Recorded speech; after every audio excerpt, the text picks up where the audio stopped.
बिस्मिल्लाहिर्रहमानिर्रहीम। हमने कंस्ट्रक्शन की क्लासों का जो आगाज़ किया हुआ आज ये पार्ट 5 है।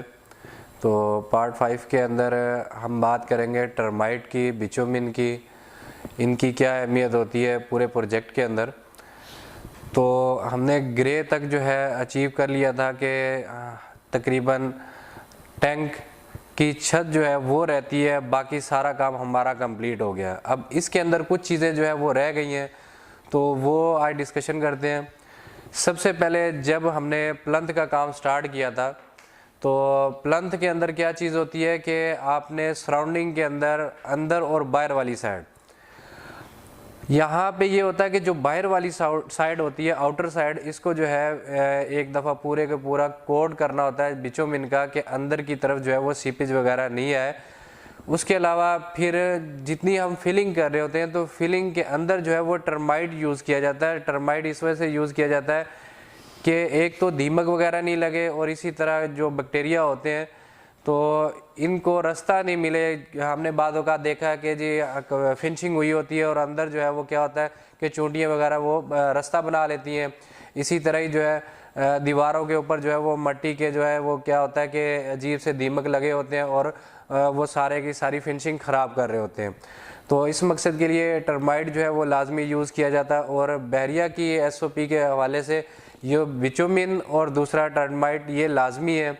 तो टर्माइट का ये तरीक़ाकार होता है कि आपने एक जो है टर्माइट की जो बोतल है वो बाय करने के बाद तकरीबन एक ड्रम के अंदर एक बोतल यूज़ होती है, और ये पूरे का पूरा जैसे पानी का एक छिड़काव होता है इस तरह किया जाता है। तो इसके बाद फिर ये है कि लेयर बाय लेयर जो है फिलिंग की जाती है। अब इसके बाद जो है प्लस्तर का काम शुरू होता है।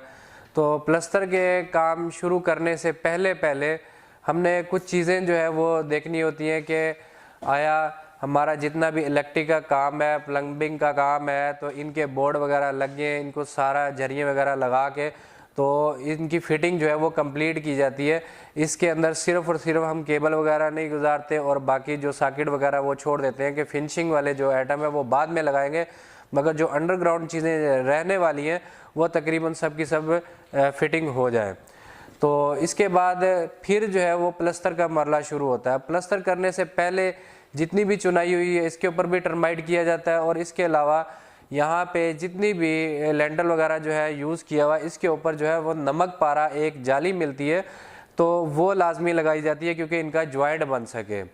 अगर ये जितना भी लेंटल वगैरह लगे हुए हैं या बीम है, तो बीम के जॉइंट और इसी तरह ही जो डोर है इसके अंदर जहाँ जहाँ कंक्रीट का और दूसरा ब्लॉक का जॉइंट मिल रहा है, तो उसके अंदर क्या करते हैं कि ये एक नमक पारा जाली जो है वो लाजमी यूज़ की जाती है कि ये बाउंड बन सके। अब बाउंड जो है जब बनेगा कि दोनों जॉइंट जो है ये मिलेंगे तब क्रैक नहीं आएंगे, तो उसके लिए ज़हरी बात है हमने ये नमक पारा जाली जो है ये लाजमी यूज़ की है। इसके बाद फिर प्लस्तर का मरला शुरू होता है। तो प्लस्तर का जो भी रेशो जो है वो डिज़ाइनर देता है, तो उसी हिसाब से हमने सबसे पहले पूरी की पूरी जितनी भी बिल्डिंग है उसके अंदर जो है जहाँ पे हमने प्लस्तर शुरू करना है तो ठिये लगाते हैं कि एक लेवल निकालते हैं, और तकरीबन प्लस्तर की जो थिकनेस है वो 5 फुट से ऊपर नहीं होनी चाहिए।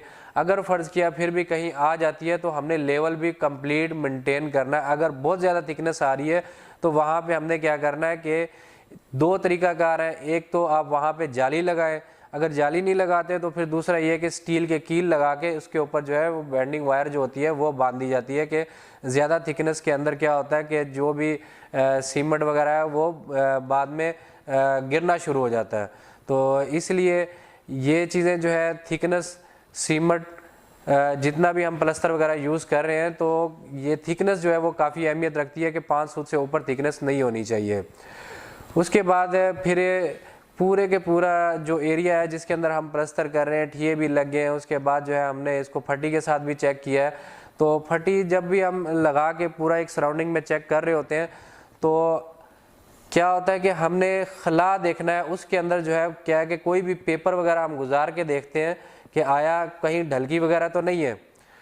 तो इसको जो है क्या होता है कि आम रूटीन में जो है वो एक नोट जो है वो गुजार दिया जाता है, तो पता लगता है कि जी ये लेवल में है या नहीं है, या कितना इसके अंदर खला रह रहा है। तो उसको जाके आया हमें जो है जब कलर करेंगे तो कवर कर सकते हैं या नहीं।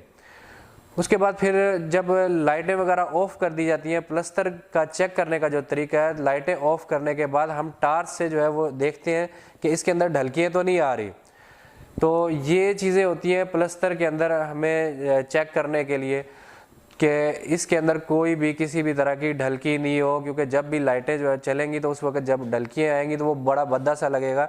तो अगर कलर वगैरह भी करते हैं तो कलर की फिर ज़ाहिर बात है थिकनेस ज़्यादा आ रही है, उसको बहुत ज़्यादा एफर्ट करनी पड़ रही है। तो प्लस्तर करने का तरीकाकार यही है। प्लस्तर करने के बाद कोई भी झरी वगैरह नहीं लगनी चाहिए। अगर बाद में झरी लगती है तो वहाँ पे ढलकी जो है वो रहती है, तो फिर जब भी कोई कलर वगैरह किया जाता है तो उसके अंदर जो है क्या होता है कि उस जगह से क्रैक लाजमी आता है। तो इसलिए प्लस्तर करने से पहले पहले के ये असूल है। तो हाजिर होते हैं नेक्स्ट क्लास के अंदर, उस वक्त तक के लिए अल्लाह हाफिज़।